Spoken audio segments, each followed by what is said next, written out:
noite, bem-vindos a mais um webinar da SPP.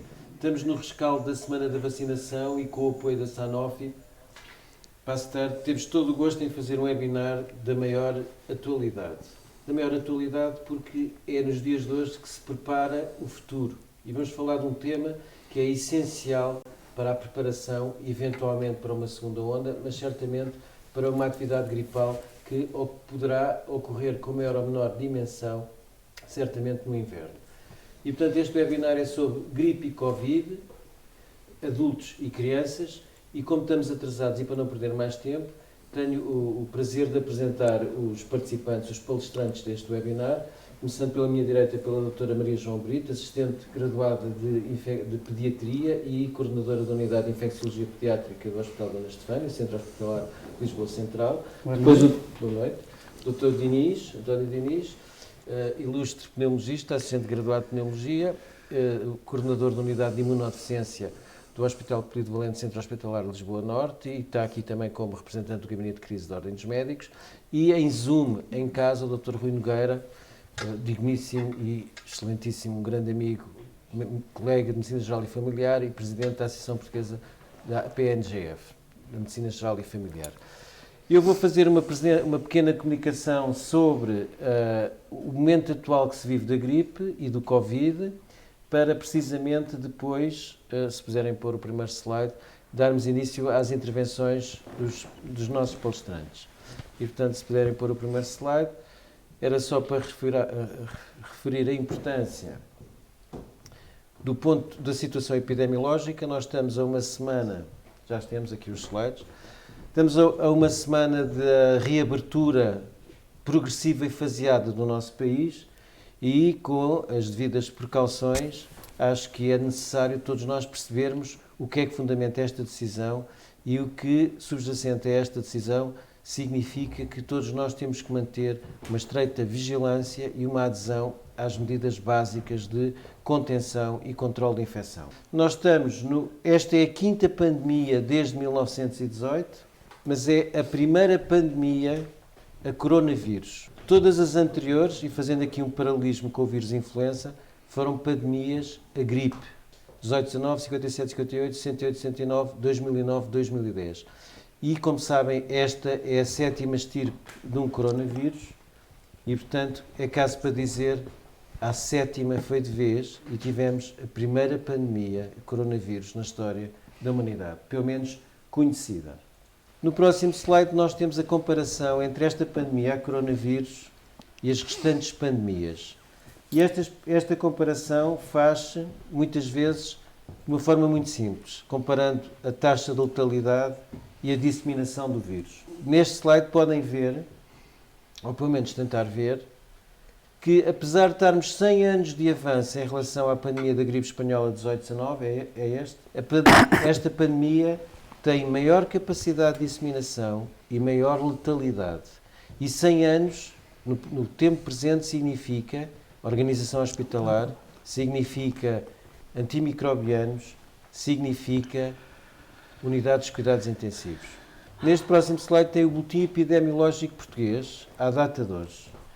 E no Boletim Epidemiológico Português, à data de hoje, está aqui o ponto da situação que provavelmente condicionou em muito a decisão de reabertura do nosso país, em que, como sabem, temos cerca de 24.322 casos, que correspondeu a um aumento de 295 casos em relação a ontem, um aumento percentual de 1,2%, mais 20 óbitos do que ontem, que correspondem a 948 óbitos, e depois dois outros dados fundamentais, que é os internamentos e os internamentos em UCI.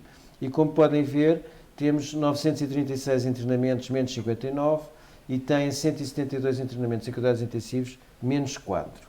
De qualquer maneira, o mais importante é percebermos que praticamente desde o dia 16 de abril verificamos uma tendência decrescente dos internamentos, quer no global, quer em cuidados intensivos, é este slide precisamente, em que desde 16 de abril reduzimos de 1.302 internamentos para 936, a curva a verde, a linha, é o anterior, é antes desse.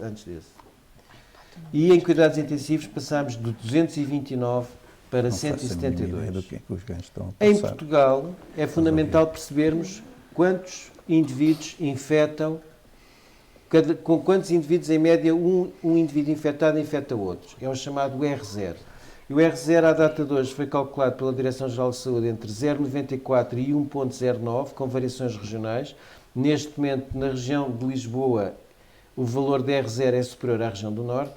E se nós virmos isto num espaço temporal mais alargado, por exemplo, de 7 dias, isto é o R0T de temporal, isto são dados da Associação Nacional dos Médicos de Saúde Pública, vemos que o RT ronda entre os 0,8 e os 0,9.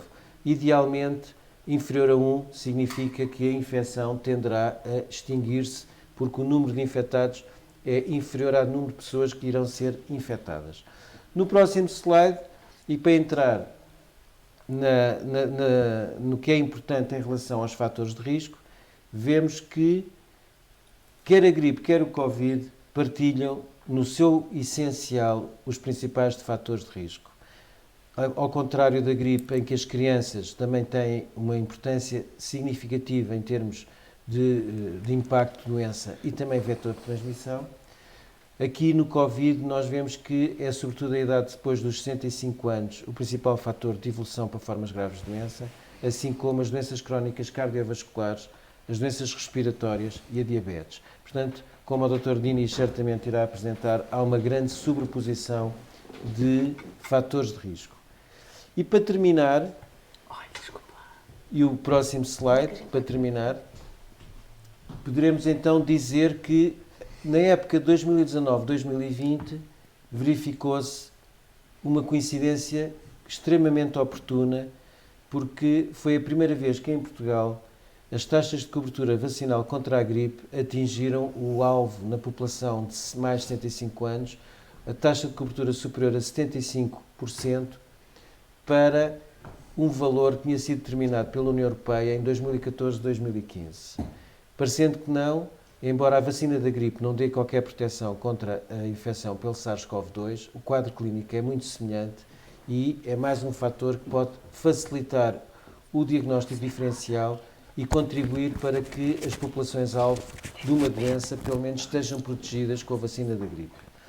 Este valor é um valor marcante, é uma milestone, permitiu que a população, 76% da população com mais de 65 anos fosse vacinada. Um outro dado extremamente importante é que 72% dos indivíduos portadores de doença crónica estavam igualmente vacinados e um valor próximo dos 60% dos profissionais de saúde estavam igualmente protegidos contra a gripe.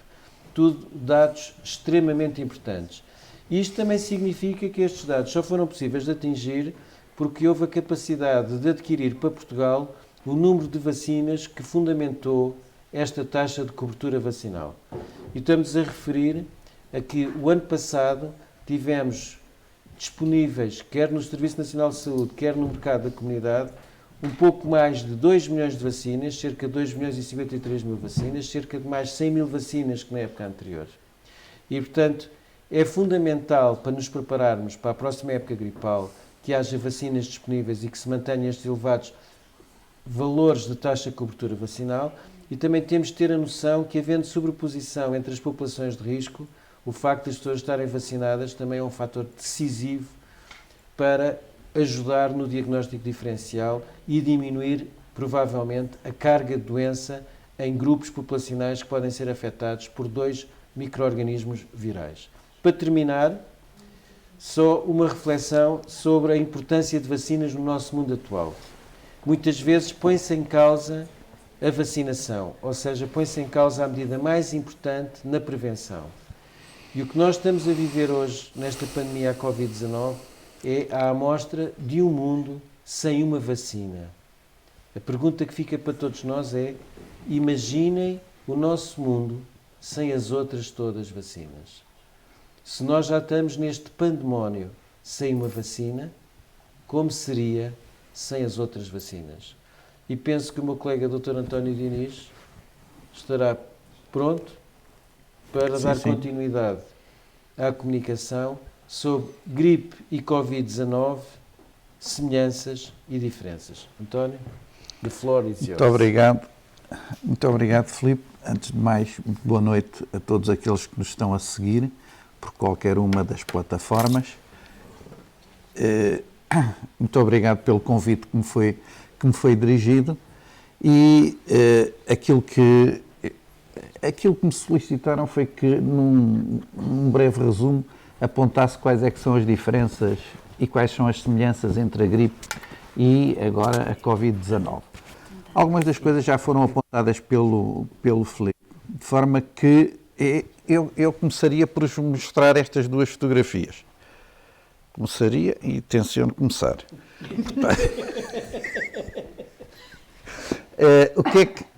Estas fotografias, o que é que têm de semelhante?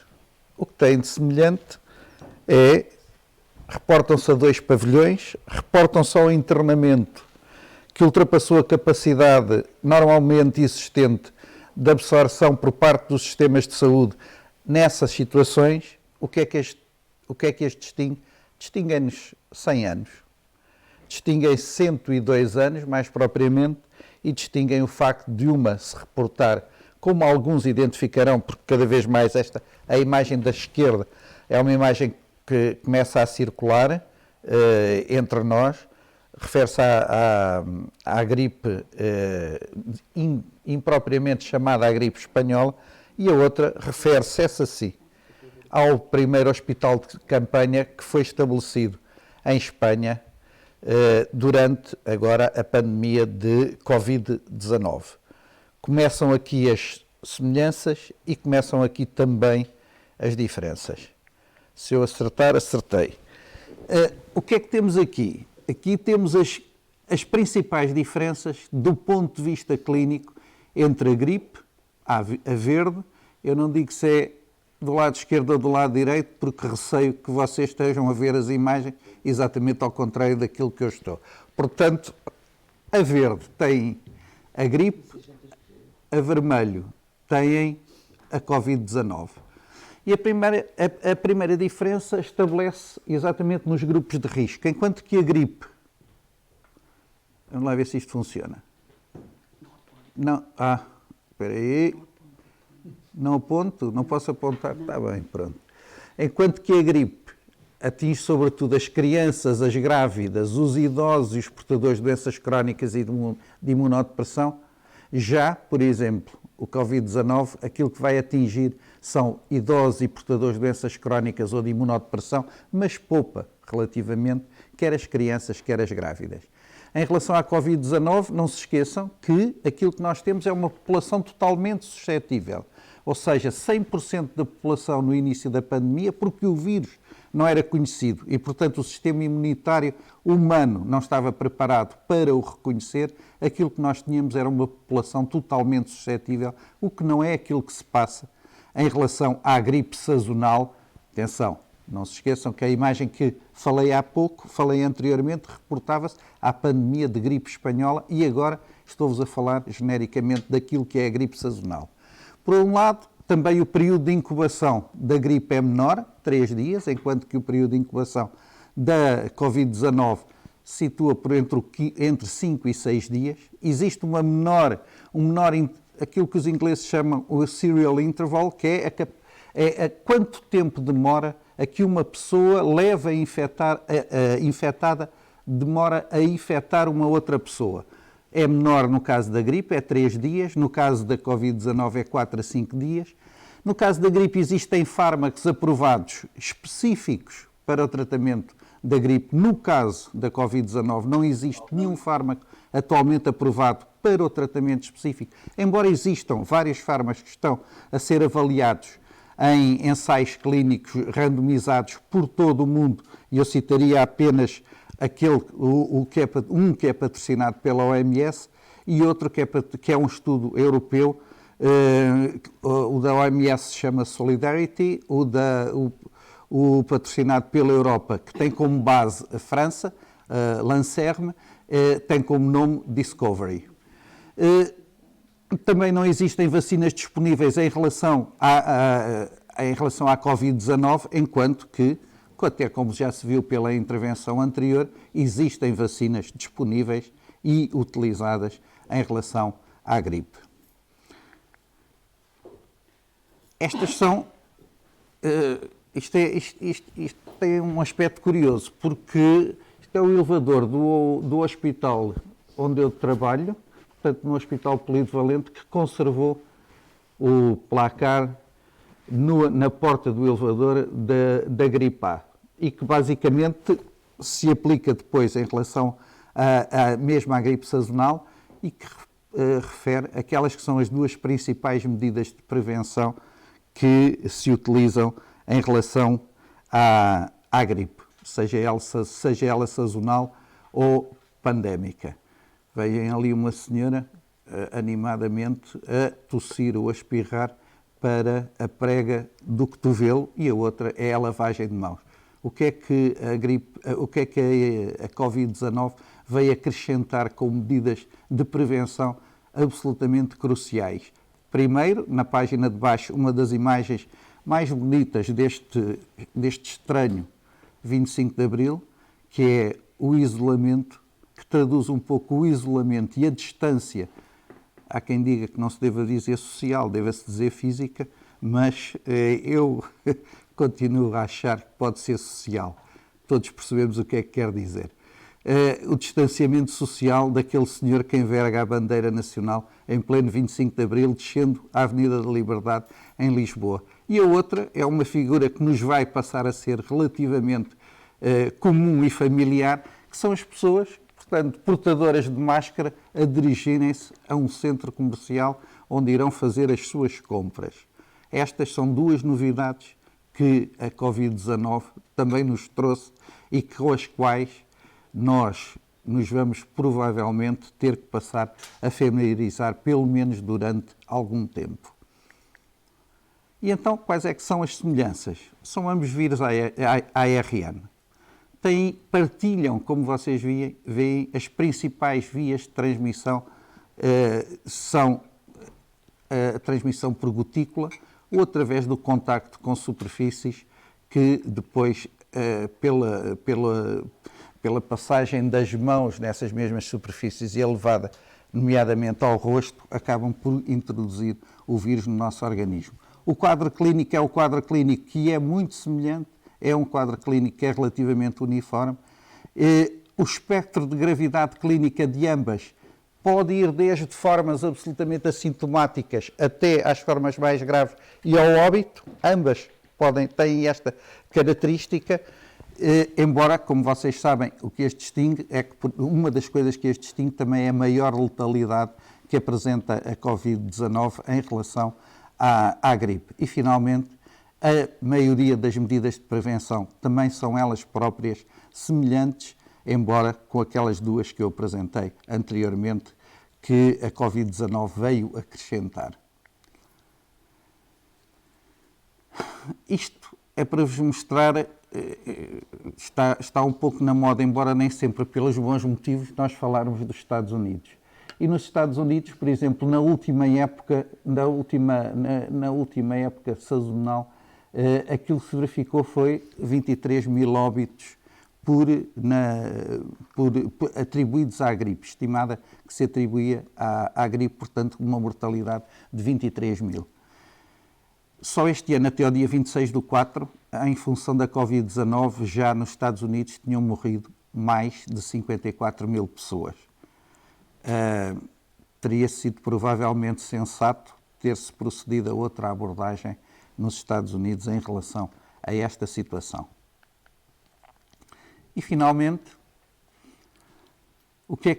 de tudo isto, o que é que se pode dizer à laia de conclusão? O Filipe já apresentou, o professor Filipe Freus já apresentou aqui algumas das questões relacionadas com a vacinação. Em cima tem o quadro daquilo que se poderia dizer, refere-se ao ano transacto e poder-se-ia dizer que é o quadro do nosso contentamento em relação à vacinação antigripal. onde demonstra que nós atingimos os objetivos de vacinação, nomeadamente às populações de risco e à população de mais de 65 anos, o objetivo pretendido pela OMS.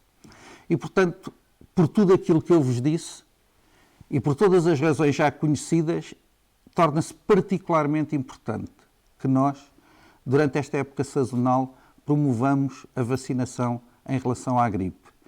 Porquê? Porque ajuda a estabelecer o eventual diagnóstico diferencial com a Covid-19, mas, sobretudo, porque minimiza o risco de infecção simultânea das duas entidades e, mais importante do que isso, evita ou contribui para evitar a eventual sobrecarga do Serviço Nacional de Saúde no caso de coexistirem as duas infecções em circulação nessa altura. Para isto, é necessário que todos façamos um esforço de sensibilização em relação à vacinação, e não só em relação à vacinação da gripe, eu diria quase o mesmo em relação à vacinação pneumocócica. Mas também é necessário que exista disponibilidade, e uma disponibilidade acrescida desta mesma vacina, para ela poder, então sim, ser administrada e elevar ainda mais a taxa de administração. Deixo-vos com uma pergunta que é uma pergunta que se faz e que se fez ao longo e que se começou a fazer ao longo desta pandemia de Covid-19, é quantos quadros de gripe identificados este ano não corresponderam já a quadros de Covid-19. Imaginem o que era, e quer na parte de cima, daquele que tem dois gráficos, tem em época 18-19, na parte baixa 19-20, e referem-se a primeira àquilo que foi a evolução da taxa de gripe em 2018 e em 2019 e ainda em 2017 no primeiro. São os 3 anos que estão analisados. Imaginem, eu quero somar a estes 3 anos, em pleno período invernal, aquilo que era ou poderá ser ainda mais uma segunda onda pandémica. Em que é que isso se traduziria, nomeadamente em capacidade do próprio Serviço Nacional de Saúde poder acorrer a todas estas situações? Portanto, voltando novamente ao princípio, a 1918, eu diria que em relação à gripe e ao Covid-19, se fizermos aquilo que vos acabei de dizer, nomeadamente no último slide, vamos trabalhar então para que corra tudo bem. Dr. Filipe, faça favor. António, muitíssimo obrigado por esta apresentação e, sobretudo, a realçar a importância de prevenirmos no máximo e, enquanto não temos vacina contra o Covid, pelo menos rentabilizarmos não só a vacinação contra a gripe, mas a todas as vacinações, quer do calendário de adultos, quer do calendário das crianças. E por falar em crianças, é a oportunidade agora para a doutora Maria João Brito apresentar os dados relativos às crianças de gripe e Covid-19. Maria João, bem-vinda. Obrigada. Bem-vinda. Boa noite. Bom, então, eu vou começar realmente por vos dar uma panorama um bocadinho diferente do que disseram aqui os meus colegas, porque vou falar realmente de uma população especial que são as crianças. E, portanto, decidi falar-vos primeiro um pouco da gripe, aquilo que as pessoas sabem de gripe na criança, como é que ela acontece, e depois vamos então ver o que é que se passa com o novo coronavírus e comparar uma situação com a outra.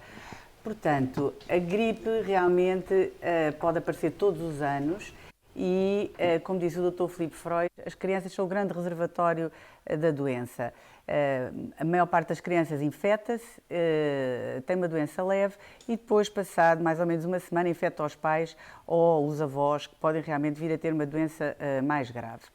Portanto, aquilo que acontece relativamente às complicações da gripe, para além desta doença grave, desta doença leve na criança, podem haver algumas complicações que não são muito frequentes e que são realmente as infecções bacterianas. As crianças podem vir a ter no seu decurso da gripe uma pneumonia, uma otite ou uma sinusite. São as 3 complicações mais frequentes e que vão precisar de antibiótico, mas apesar de tudo, a maior parte destas complicações são tratadas em casa e não dão grande preocupação.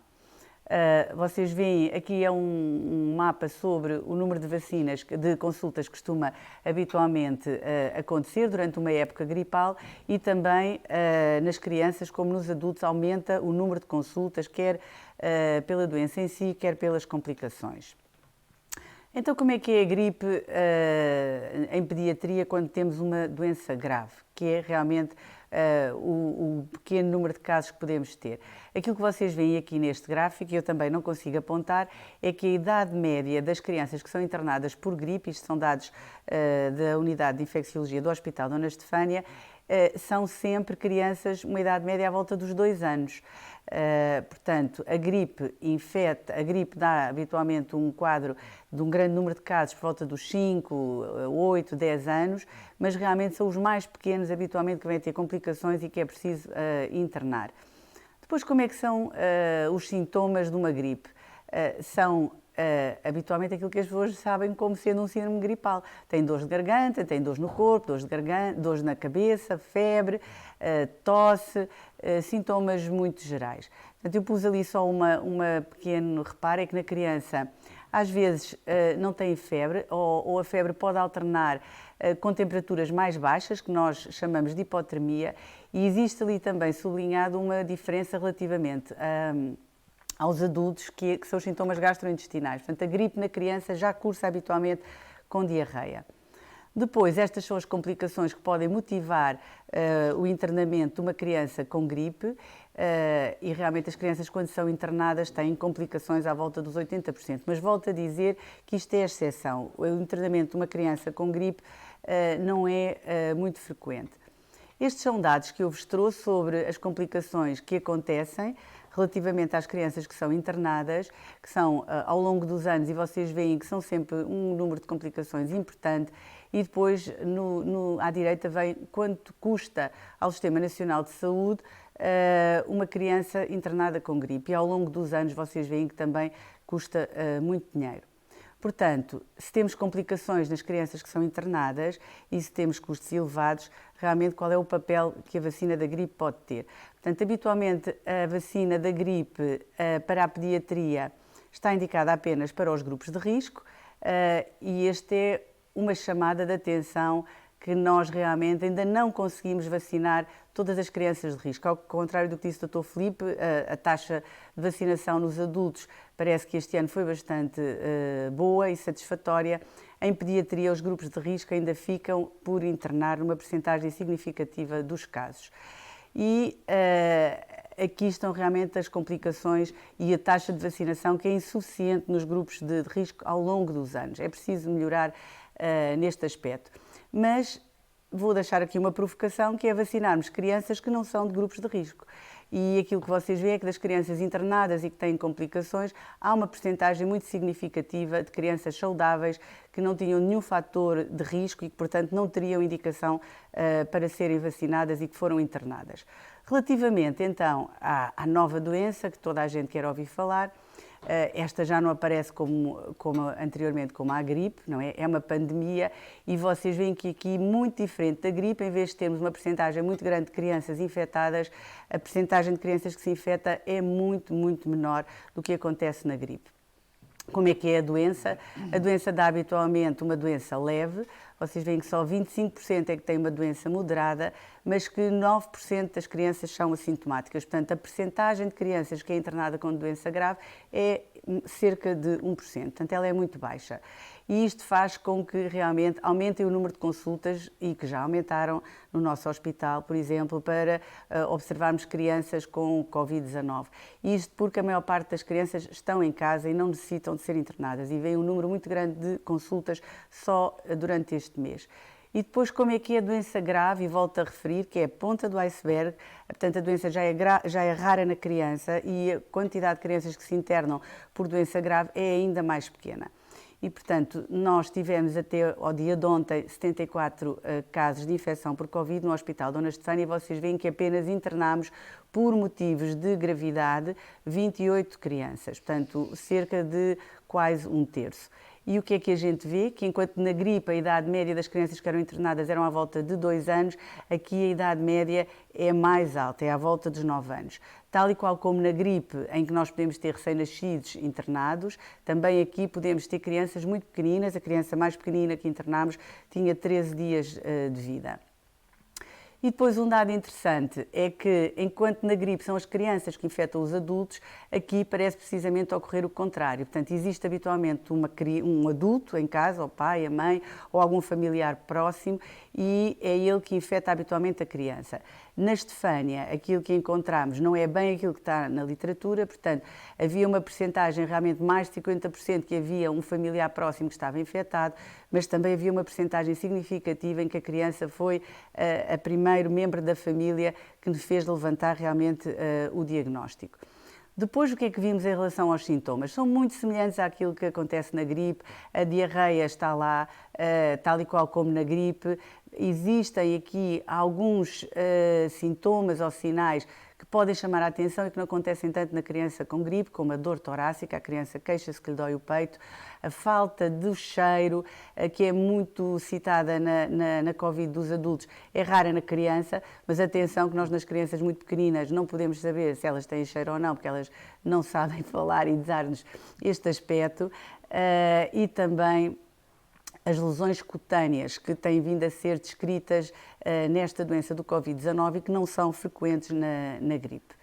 E, portanto, comparando a gripe com esta nova doença, por novo coronavírus, com o SARS-CoV-2, aquilo que a gente vê é que a incidência da gripe é muito mais frequente na pediatria do que o novo coronavírus. Os vírus transmitem-se os dois da mesma maneira. Relativamente ao caso índex, já sabem que na gripe é a criança que se infecta primeiro, no Covid é o adulto que se infecta primeiro. Podem acometer estes dois tipos de patologia, os grupos chamados grupos de risco, de uma forma igual, mas a doença pode também aparecer em crianças saudáveis, quer na gripe, quer no coronavírus. A clínica é muito semelhante, como já vos mostrei. O diagnóstico faz-se habitualmente por métodos moleculares nas secreções e depois, laboratorialmente, existem algumas pequenas diferenças, mas falamos quando a doença é grave. Porque quando a doença é uma doença gripal, habitualmente não se fazem exames e nós não vamos ter estas diferenças. Portanto, o teste tem que ser feito mesmo para cada um dos agentes que a gente quer identificar. Depois, como disse também o Dr. António Diniz, enquanto nós temos uma terapêutica para a gripe, para o Covid-19 estão a decorrer ensaios clínicos e relativamente à prevenção, esperamos todos ansiosamente por uma vacina que ainda não existe para o Covid, mas que já existe para a gripe. Portanto, e vou deixar a mesma questão que disse o Dr. António Diniz, e quando tivermos gripe e Covid a circular em simultâneo, quando tivermos as duas doenças ao mesmo tempo, vale ainda a pena vacinar para a gripe? E aqueles números que eu vos mostrei em pediatria, quantas crianças com gripe e coronavírus pertencentes a grupos de risco e a saudáveis vão realmente estar doentes e se realmente vai ser importante vacinar só crónicos em pediatria ou se também valerá a pena vacinar crianças saudáveis.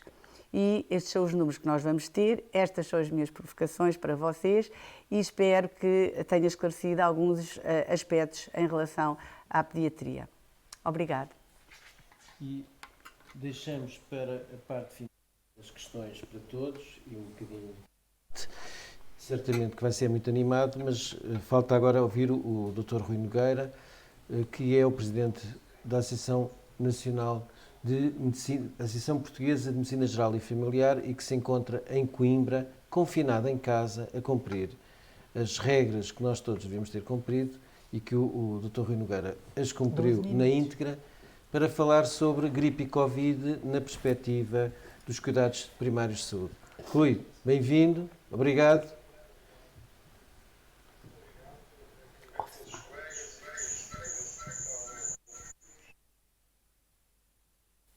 Eu não estou confinado doente, eu estou em casa apenas para trabalhar, neste caso, partilhar com os colegas esta discussão e esta abordagem da gripe e do Covid-19, esta pandemia que nos está a afetar grandemente nos últimos tempos. Na verdade, temos uma situação que é preocupante, não temos conhecimento razoável sobre esta pandemia, sobre esta doença, e andamos aqui assim, eu diria mesmo às aranhas, porque há muitos aspectos da clínica, da evolução, que vamos vendo nestes doentes que deixam muitas dúvidas, nos deixam com a amargura de não conseguirmos não apenas ter um tratamento efetivo, mas também não compreender todas as situações.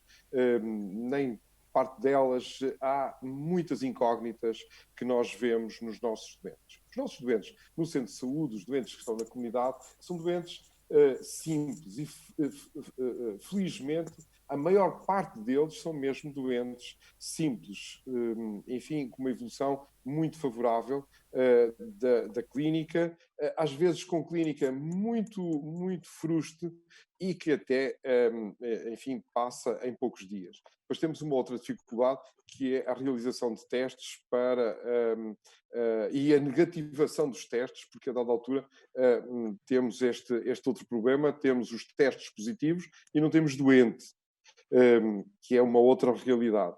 Além da dificuldade de fazer os testes, enfim, agora um pouquinho mais atenuada, se calhar. Mas é uma diferença em relação aos doentes que estão nos hospitais. Em relação à gripe nós já conhecemos muitas coisas.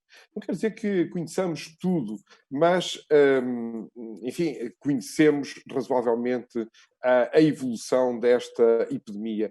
Digamos destes surtos epidémicos que acontecem todos os anos quando há frio. Este foi um cartaz um dos muitos cartazes, mas foi aquilo que ganhou um concurso que realizámos o ano passado para chamar a atenção para a gripe. Todos os anos há esta novidade, ou havia esta novidade que era a gripe, mas eu julgo que não podemos perdê-la de vista, porque vai continuar a haver gripe. E chamávamos neste cartaz a atenção para a prevenção. A prevenção é o melhor remédio. E na gripe nós conseguimos atingir ou desenvolver as ideias neste domínio, prevenir, nomeadamente evitar apanhar frio, só há gripe se há frio, e quando há frio há gripe. Enfim, alguns outros conselhos genéricos: não fumar, ingerir líquidos, vacinar-se, mexer-se, não estar parado, também para não ter frio, evitar o contágio. Bom, estas são medidas muito genéricas que nós transmitimos aos doentes, transmitimos nas nossas consultas, nas nossas salas de espera, de maneira a termos menos gripe. Temos também a felicidade de ter uma vacina. Este ano, a vacina, o Dr. Filipe Freire já abordou esta questão, mas deixem-me só sintonizar aqui com base nos dados de um vacinómetro. É um cálculo da população vacinada. Este ano,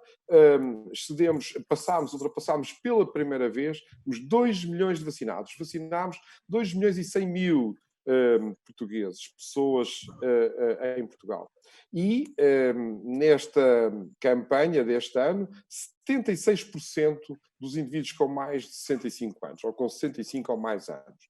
76%, enfim, como dizia o Dr. Filipe Freire, atinge o objetivo, enfim, das autoridades europeias, 75%. Estamos razoavelmente bem, eu julgo que foi a primeira vez que conseguimos 76%.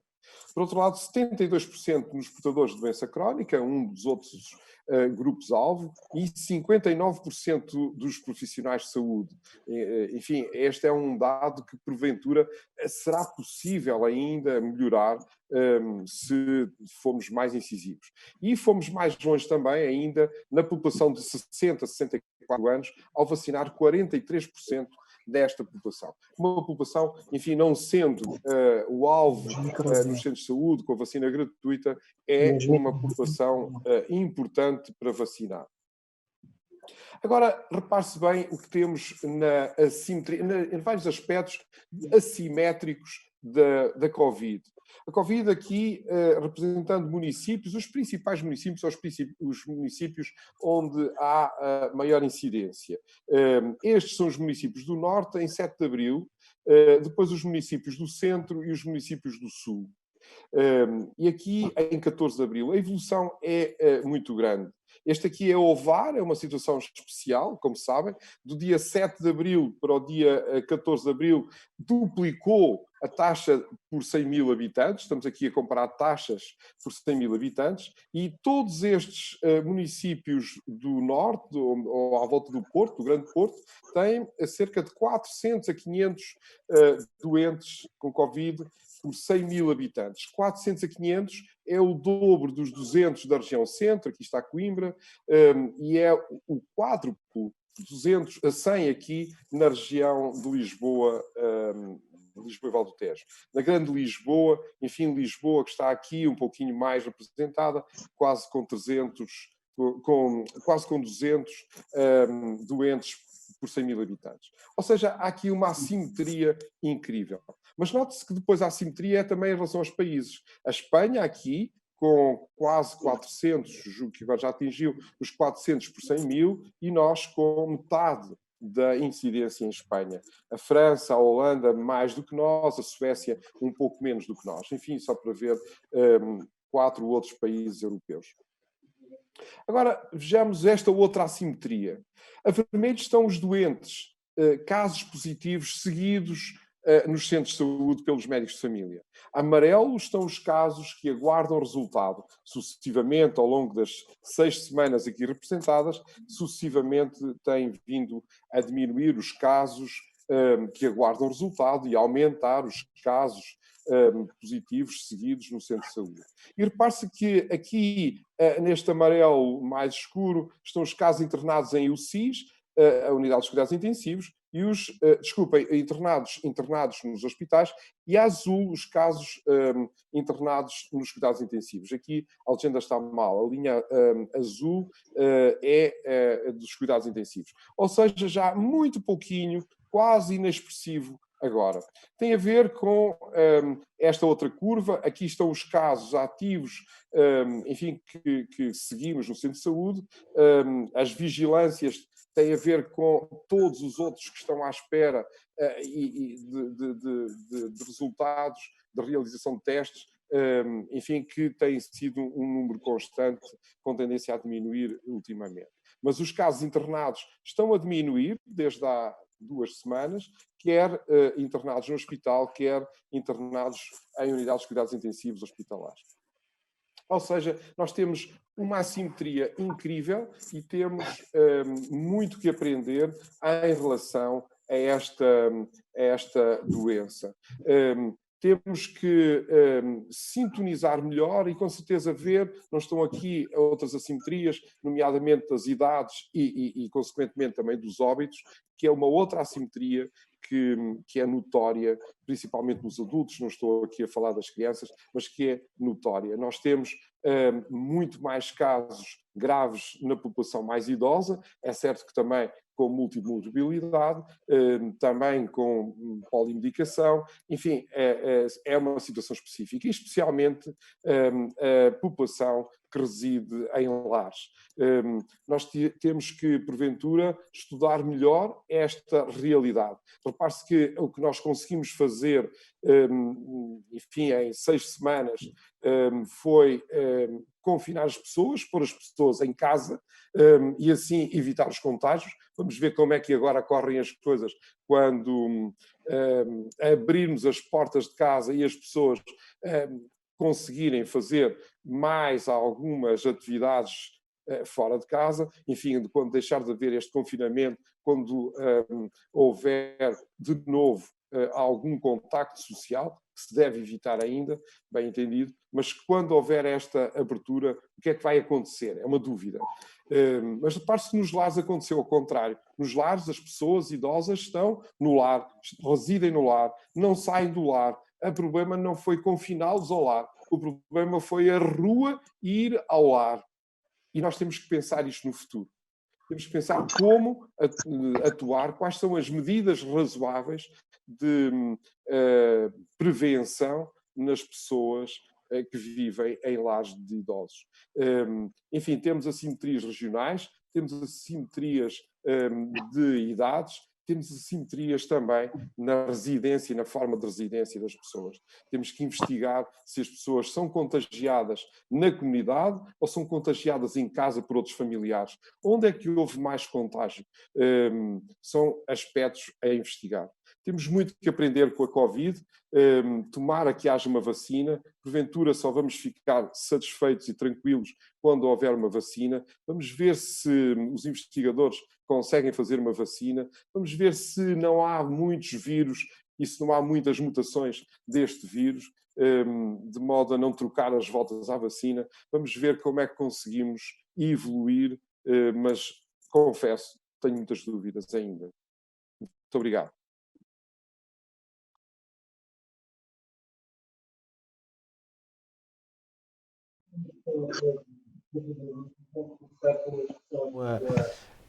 A nossa colega Maria João Brito, que lançou aqui algumas perguntas, algumas dúvidas extremamente pertinentes. Eu pedi à Cátia para pôr as perguntas outra vez para cima, para nós termos possibilidade de vermos todas, mas de qualquer maneira há uma pergunta que certamente todos nós estamos muito curiosos em saber. Na tua perspectiva, Maria João, e tu que provavelmente és a pessoa em Portugal que tem mais experiência em Covid-19 com pediatras, na perspectiva de crianças, porque é que a taxa de ataque da Covid-19 em crianças é muito menor do que nos adultos e, sobretudo, muito menor comparativamente com outras infecções virais?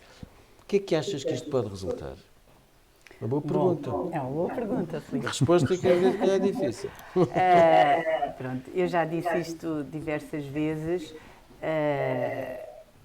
Está escrito e discutido na comunidade científica que as crianças têm menos receptores para este vírus, portanto, aquele vírus que aparece em todos os bonecos, tem aquelas partículazinhas, aquelas espículas que têm que entrar num receptor dentro da nossa célula, e as crianças têm menos receptores, portanto, esses receptores aumentam à medida que nós passamos anos e, portanto, em cada 10 anos nós ganhamos mais receptores. Mas provavelmente esse não é o único fator, existem outras causas. As crianças têm uma imunidade, digamos assim, um sistema de defesas muito forte e têm um sistema de defesas contra os vírus que nós chamamos de imunidade inata e que vai diminuindo ao longo da vida. Por outro lado, elas também se infectam mais com outros vírus. É muito frequente as crianças terem co-infecções. Às vezes temos as crianças internadas e fazemos uma análise que se chama uma PCR multiplex, portanto, deixa ver 21 vírus ao mesmo tempo. E não é nada infrequente as crianças terem vários vírus, terem 4 ou 5 vírus. Portanto, pode haver ainda uma competição entre os vírus para que a criança se possa infectar. Portanto, e provavelmente podem existir ainda outros fatores que hoje desconhecemos. Está bem. Pronto, são muitos aspectos, certamente alguns poderão justificar e se calhar no conjunto todos serão, se calhar, o todo é maior que a soma das partes, e pode ser essa a hipótese. Também, continuando nas tuas perguntas, fará sentido em contexto de pandemia e caso cheguemos ao inferno com SARS-CoV em circulação, insistir na vacinação para a gripe em idade pediátrica e, nomeadamente, irmos mais do que as crianças com patologia respiratória? Bom, essa foi até a pergunta que tu deixaste. E foi uma pergunta que eu deixei. É assim, mesmo sem haver Covid, eu, como pediatra, como infecciologista, eu gostaria de ter as crianças vacinadas. Porquê? Porque mesmo que não houvesse Covid, a gripe pode dar complicações graves em pediatria. E nós temos visto algumas complicações importantes, como encefalites, complicações cardíacas, e essas crianças são saudáveis e temos tido crianças com esse tipo de situação. Para além disso, quando eu vacino toda a população pediátrica, que aliás é o que se faz, por exemplo, nos Estados Unidos da América, de alguma forma eu vou diminuir o reservatório do vírus para infectar menos os adultos.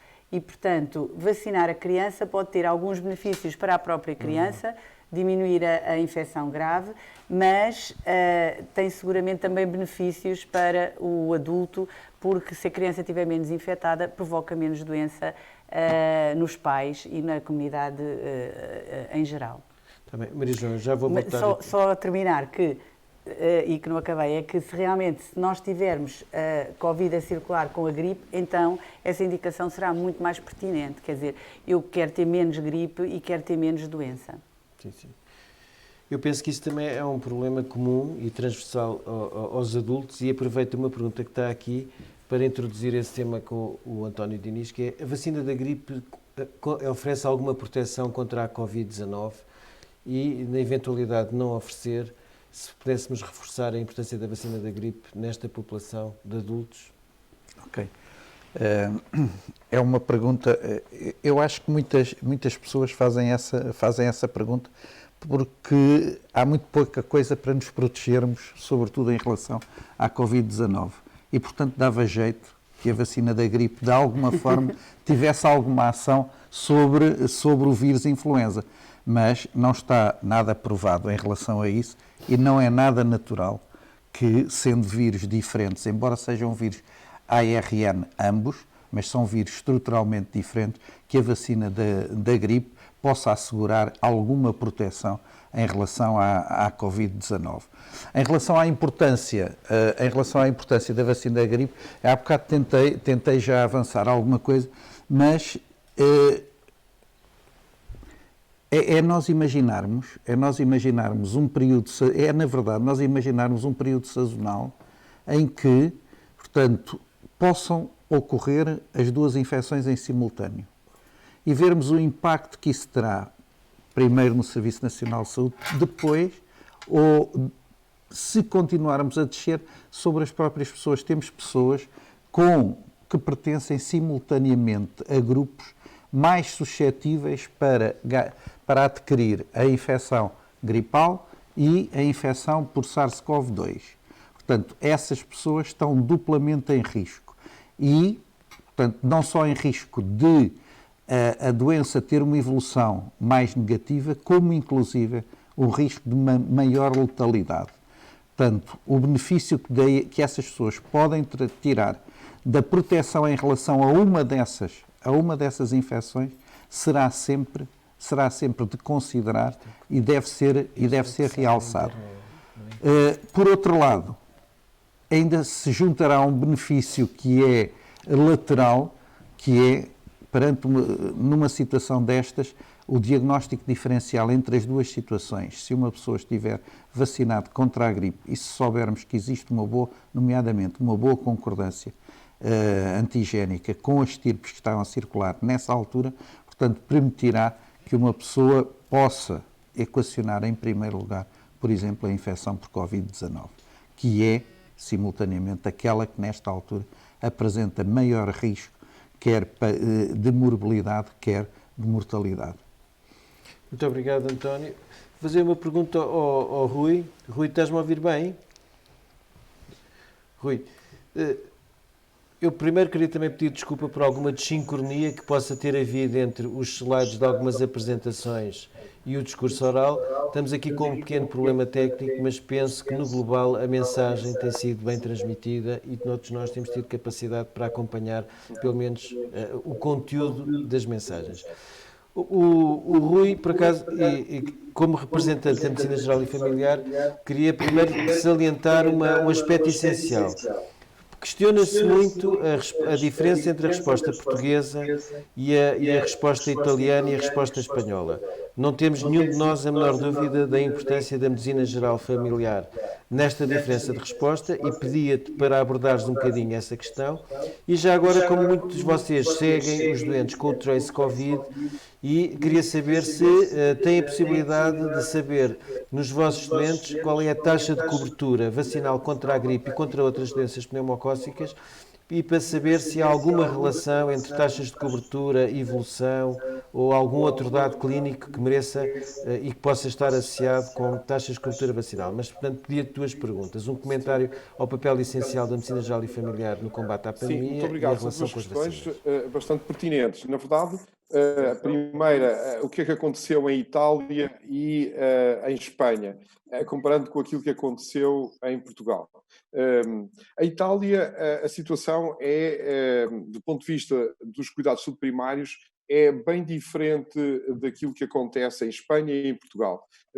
Digamos que é um pouquinho mais semelhante ao que acontece em França. São pequenos consultórios que fazem o atendimento de proximidade.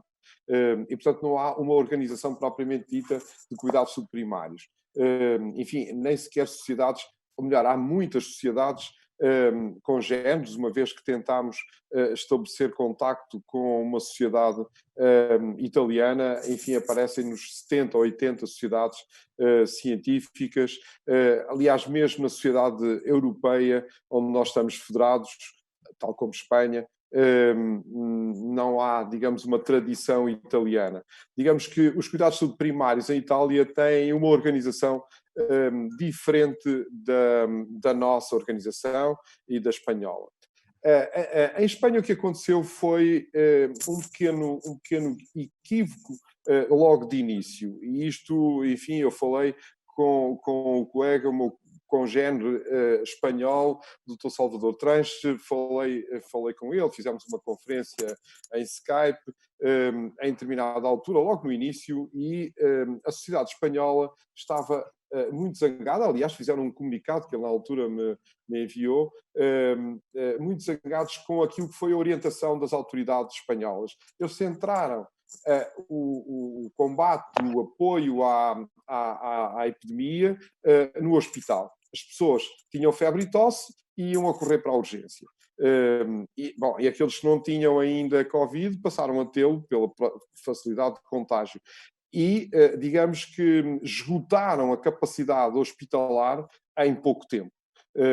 E de esgotamento em esgotamento a situação fica caótica, não só também em número de casos, enfim, cada vez mais. Como se sabe, a evolução foi muito rápida, a duplicação de casos em Espanha foi o dobro da velocidade portuguesa. Enfim, ou mais do dobro no início. Isto foi digamos, muito difícil. Foi uma opção não contar com os centros de saúde em Espanha. Outra questão, repare-se que no Reino Unido, muito embora não estando na pergunta, no Reino Unido a opção foi, de início, não prestar grande atenção à epidemia. A ideia era a imunidade natural, desenvolver a imunidade natural. Enfim, a partir do momento em que prestaram maior atenção, a curva começou a achatar. Provavelmente foi já tardio e hoje o Reino Unido tem a situação que conhecemos, enfim, com muitos casos também. Agora, em relação à outra pergunta, na verdade nós temos um manancial de dados para estudar. Enfim, estamos agora a completar o primeiro mês, 4 semanas, é o que estamos a trabalhar, de dados com o Trace, que começámos a trabalhar no dia 26 de março. 26, que depois não foi logo possível iniciar rigorosamente a 26, foi, em alguns casos, a 27, a 28, a 29, com algumas assimetrias, mas não tendo começado no dia 26, temos dados mais rigorosos a partir do dia 28. E daí estarmos a fazer, enfim, termina hoje, 28 de abril, mas estamos a fazer aqui assim um intervalo de tempo de 4 semanas para fazer o levantamento daquilo que foi a evolução clínica dos doentes, aquilo que são relações com outras morbilidades e, inclusive, com esta outra relação com as vacinas. Na verdade, nós temos muitos doentes novos e o problema que aconteceu, ou melhor, o maior problema é na população mais idosa. Digamos, nós temos os doentes mais novos, porventura os doentes mais idosos, ou os idosos mais velhos, estarão ou tiveram cuidados hospitalares. Enfim, é uma coisa que temos que ver. Mas essas são perguntas muito válidas e que nós estamos a abordar agora neste levantamento das 4 semanas de Trace. Aquilo que temos já, enfim, a expectativa, ou melhor, que se vai vendo como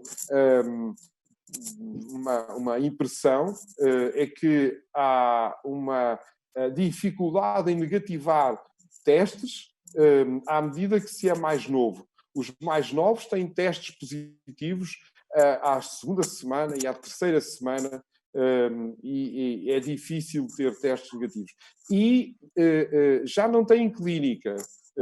A clínica nos mais novos é muitas vezes muito mais rápida, muitas vezes muitos doentes com 3 e 4 dias de clínica e evoluíram naturalmente para a cura, muito embora ainda tendo o teste positivo. Enfim, são levantamentos que temos que fazer, que estamos a fazer, e estamos curiosíssimos para ver algumas ligações, mas algumas coisas não jogam, não ligam umas com as outras. Há dificuldade em perceber algumas ligações. Parece que há mais que um vírus. Parece que as pessoas têm suscetibilidades diferentes e os vírus não têm as mesmas, não têm a mesma reação em todas as pessoas. Não há um padrão como na gripe, temos um padrão clínico e uma evolução clínica muito semelhantes. Está bem, há alguns que agravam, alguns têm situações graves, aqui também. Mas aqueles que têm clínica de gripe, têm clínica de gripe, independentemente até do vírus. Não tem assim uma diferença tão grande. E aqui há diferenças, enfim, que eu diria até, naqueles casos que nós seguimos, que são casos mais leves do que a gripe, não é? Do ponto de vista clínico. Também. Rui, nós estamos quase a terminar. Eu faria por ti uma última pergunta e depois terminaríamos. Na tua perspectiva, nós fizemos a norma 004/2020 da DGS com esta estratégia de mitigação, baseou-se no pressuposto 80-15-5. Na tua perspectiva e na tua experiência, tu achas que este valor de 80% em ambulatório, na prática, significa quanto? 85%, 87% dos doentes? Ou seja, se nós tivermos capacidade de detectar precocemente e segui-los corretamente em ambulatório, qual será provavelmente o verdadeiro valor que está a ser seguido pela Medicina Geral e Familiar em ambulatório? Sim, é também interessante. Nós começámos com 80-15-5, neste momento estamos com 94-5-1. Muito embora já tivesse sido menos do que 94, mas varia entre 85% e 90% no início, e agora já há uns dias está em 94%, cerca disso, entre 90% e 94%. Ou seja, a maior parte dos casos são de facto casos simples e que conseguimos, eu diria facilmente, mas nada disto é fácil, mas tem uma evolução natural para a cura, tem uma resposta razoavelmente fácil na comunidade. Claro que há aqui um aspecto que é incrível, é a alta contagiosidade. Este vírus é muito atrevido, é altamente contagioso. As pessoas, enfim, facilmente ficaram contagiadas, mais do que aquilo que vemos na gripe. Muito embora seja facílimo na gripe, como se sabe, conhecemos bem. Há um dado do Dr. Mário João que é extremamente importante e que agora eu queria reforçar, que é a questão de vacinarmos as crianças. Eu peço desculpa de estar a meter esta questão aqui, mas é para aproveitar ter linha agora. A questão da vacina das crianças na gripe é extremamente importante, porque é jogar em duplas ou em triplas. Isto é, vacinamos a criança, temos o benefício da vacina na criança, mas temos a vantagem da vacina nos pais e até nos avós. O que é incrível. Só de vacinar crianças temos vantagens nos contagiantes, nos conviventes das crianças. Mas eu queria acrescentar, e isto é muito importante, temos que aprender com isto para o futuro. Mas deixem-me dizer-vos agora esta outra sensação que eu tenho. É uma sensação. Mas desde o momento que, desde há um mês, estamos com mais de um mês já, estamos com infantários fechados, há muito menos doentes com os catarros respiratórios, com as febres, com as gastroenterites, com as otites, com as coisas banais que nós vemos no centro de saúde. Eu não quero crer que estes doentes estão em casa sem dizer nada, escondidos e não nos dizem. Onde é que eles estão? Já questionei os colegas dos hospitais. As urgências do hospital pediátrico, eles vão às urgências.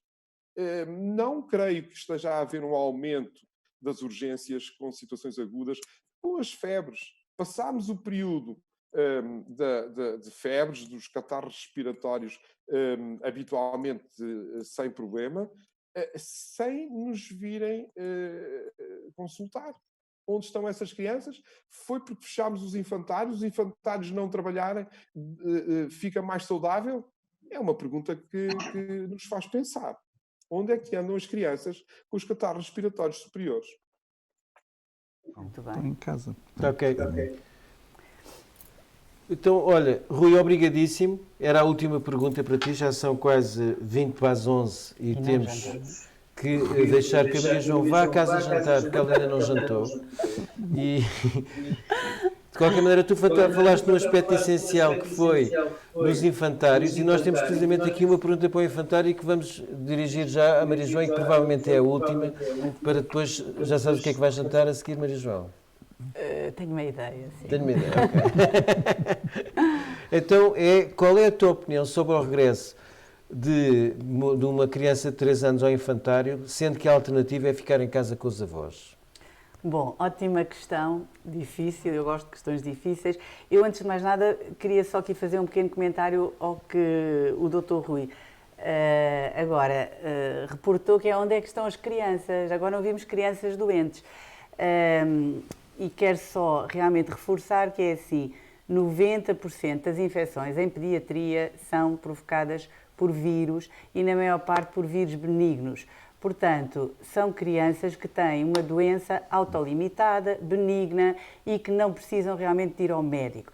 Isto vem um pouco reforçar aquilo que os pediatras dizem muitas vezes, e provavelmente os colegas de Medicina Geral e Familiar também, que há um consumismo excessivo dos serviços de saúde. Portanto, nós vimos que as crianças têm infecções virais, agora provavelmente estão em casa, têm algum medo, algum receio de se deslocar aos serviços de saúde e que ficam provavelmente boas e que ficam em casa como nós ficávamos. Eu, no tempo, a minha mãe antigamente dava-nos remédio para a febre, líquidos para beber e ficávamos em casa até ficarmos todas bem. Nós somos 3 irmãs e tivemos muitas infecções virais como todas as crianças e não recorríamos aos cuidados de saúde.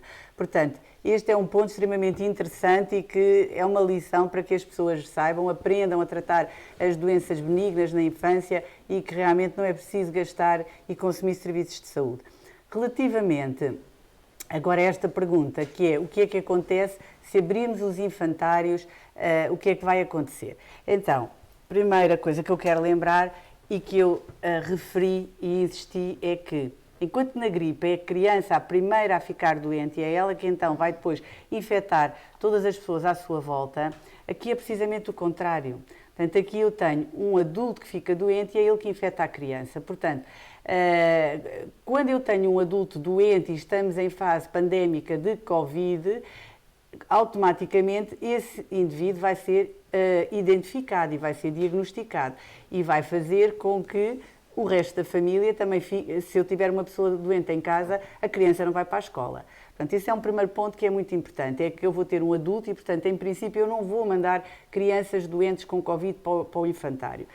Segunda questão, e que eu também já referi, é que as crianças muito pequeninas apanham muito menos a infecção e, portanto, também elas serão mais difíceis de transmitir às outras dentro das suas casas. Mas este elemento muito importante, que é a criança menos doente, apanha menos vezes o vírus e, por outro lado, um doente adulto em casa vai ser um sinal de que provavelmente vai ter que fazer o diagnóstico e, a partir daí, a criança depois não vai para a escola.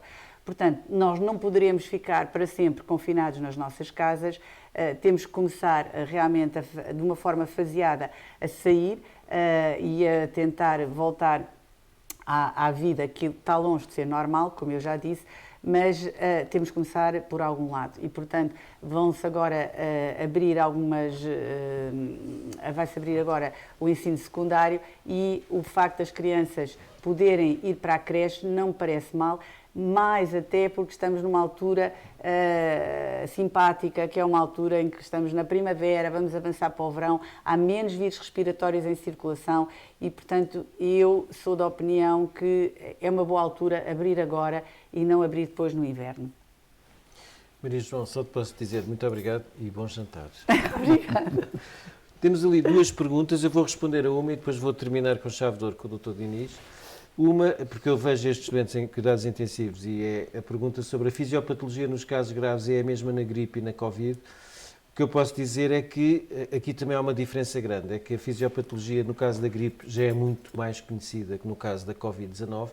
mas nas fases mais graves, em doentes internados em cuidados intensivos, ambas partilham muitas vezes uma resposta exagerada do sistema imunitário e do sistema inflamatório, que muitas vezes do próprio doente, que é mais lesiva que a própria doença. E, portanto, quer na Covid, quer na gripe, muitas vezes o evento que desenvolve mais disfunção de órgãos e muitas vezes conduz ao óbito é precisamente uma resposta imunológica, uma resposta inflamatória descontrolada e extremamente lesiva. Para terminarmos com chave de ouro com o Dr. Dinis, que já jantou, não é verdade, António? Por isso é que eu estou bem disposto.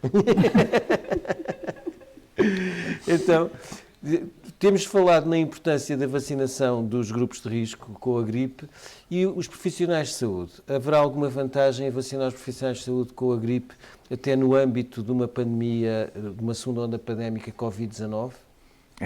Tem todos os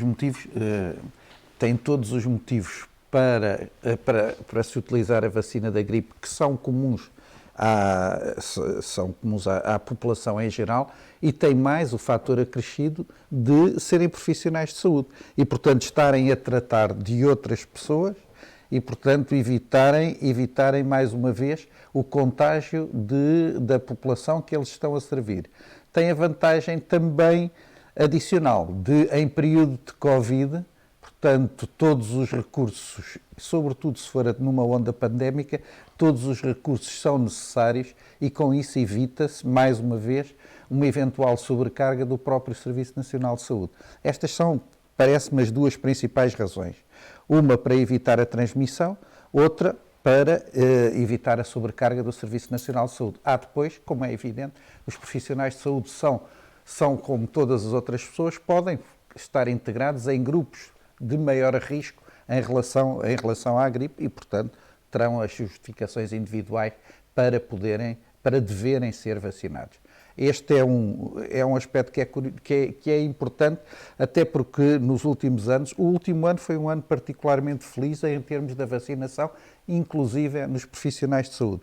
O objetivo agora é ultrapassar claramente o valor que está apontado, e eu acho que a conjugação, a existência desta pandemia de Covid-19 vai favorecer que também nos profissionais de saúde os valores de vacinação em relação à gripe subam substancialmente, e se nós fizermos um webinar daqui a um ano, cá estaremos para ver se subiram ou se não subiram. E se me convidarem? Olha, se eu organizar como moderador, eu manteria os mesmos palestrantes, porque acho que foi um webinar excelente e que nós não temos mais dúvida, só tivemos mais alguma dúvida é repetida, para dizer que se há alguma mensagem que nós aprendemos e que transmitimos é a importância da coordenação e da prevenção. E, portanto, nós estamos a viver um momento em que a pandemia se transformou numa dimensão à escala global e com tanto, digamos assim, prejuízo da nossa vida pessoal e profissional, certamente porque não tivemos a capacidade de ter meios eficazes, quer para o tratamento, quer sobretudo para a prevenção. E nunca esquecer, o que provavelmente permitirá resolver esta situação e voltar à normalidade, e a normalidade provavelmente terá que ser diferente, porque temos todos que aprender com o que aconteceu, é a vacina. E, portanto, se há uma mensagem que fica deste webinar é: as vacinas são um dos fatores que mais contribuíram para o desenvolvimento da humanidade e, em particular, da vida e da saúde das pessoas. Muito obrigado e até breve, porque com a frequência destes webinars a gente está sempre a encontrar. Muito obrigado.